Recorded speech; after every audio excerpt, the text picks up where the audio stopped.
నాకు ఒక హగ్ ఇస్తారా ఎవరైనా ఒకరు?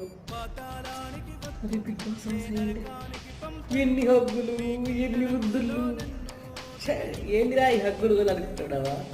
బిగ్ బాస్ హౌస్లో ముసుక్కుమంటే ఈ పవన్ లాస్ట్కు భరణి గారు కూడా తయారయ్యారు గైస్. హగ్గులు నిన్న చూస్తే ఆ వీడియోలు చూస్తే అంటే ఒక్కొక్కరు ఏం ట్రోల్స్ చేస్తున్నారు. ఆ దివ్య గారికి ఇట్లా హగ్గులు ఇస్తాడు, మల్లబోయి ఇట్లా హగ్గులు ఇస్తాడు.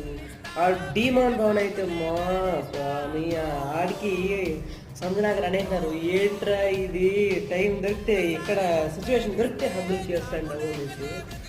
చాలా అంటే చాలా దారుణంగా అయింది కదా. సెలబ్రిటీస్ అంటే వాళ్ళకి ఇట్లా అలవాటు అయిపోయింది, లైక్ బయట ఫాస్ట్ వాటర్ వండుకోవచ్చు. ఈ కామనర్స్ కూడా ఛాన్స్ దొరికింది కదా అని పోయి అంటే